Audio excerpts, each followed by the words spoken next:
ஹாய்ங்க, எல்லோரும் எப்படி இருக்கீங்க? கொஞ்ச நாளாகவே ஃபேமஸ் ஆகிட்டு வர நம்ம ஆந்திரா ஸ்பெஷல் பெசரட்டு தோசை தான் எப்படி செய்கிறதுன்னு பார்க்க போகிறோம்.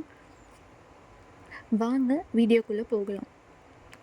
அதுக்கு நான் ஒரு பவுல் எடுத்துகிட்டு 2 டம்ளர் பச்சை பயிறு எடுத்துக்க போகிறேன்.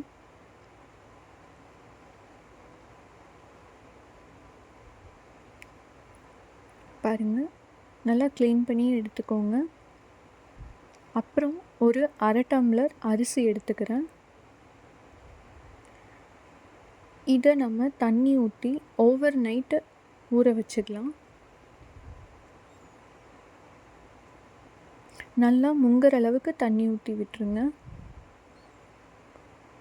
நைட்டு ஃபுல்லாக ஊறட்டும். பாருங்கள், நல்லா முளைக்கட்டியே வந்துருச்சு. இப்போ நம்ம இதை ஒரு மிக்ஸி ஜாரில் மாற்றிக்கலாம்.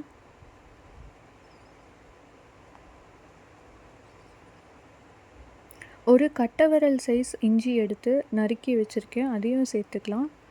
3 பச்சை மிளகாய் உங்களுக்கு காரத்துக்கு ஏற்ப மாதிரி நீங்கள் சேர்த்துக்கோங்க. இப்போ நம்ம அரைச்சி எடுத்துக்கலாம்.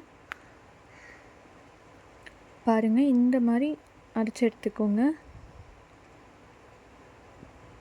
கெட்டியாகவும் இருக்கக்கூடாது, அதே சமயம் ரொம்ப தண்ணியாகவும் இருக்காது, மீடியம் லெவலில் எடுத்துக்கோங்க. ஒரு ஸ்பூன் உப்பு சேர்த்து நல்லா மிக்ஸ் பண்ணி விட்டுக்கலாம். பாருங்கள், இந்த அளவுக்கு இருக்கணும். இப்போ நம்ம தோசை ஊற்றிடலாம். நல்லா கிறிஸ்பியாகவே வரும். நீங்களும் வீட்டில் ட்ரை பண்ணி பாருங்கள். நீங்கள் ஆயில் சேர்க்குறதுனாலும் சேர்த்துக்கலாம், இல்லை நெய் சேர்க்குறதுனாலும் சேர்த்துக்கலாம். நான் ரெண்டுமே சேர்த்துருக்கேன். கூட கொஞ்சம் மேலே டாப்பிங்ஸ்க்கு பெரிய வெங்காயம் கட் பண்ணி வச்சுருக்கேன், அதுவும் ஆட் பண்ணிக்கலாம். இல்லை கேரட்டு எது வேணாலும் நீங்கள் ஆட் பண்ணிக்கலாம், அது உங்கள் விருப்பம். பாருங்கள், எவ்வளோ கிறிஸ்பியாக ரெடி ஆகிடுச்சின்னு.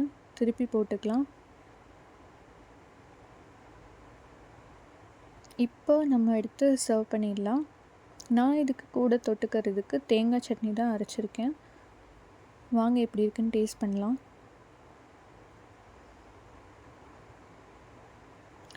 சூப்பராக இருக்குங்க.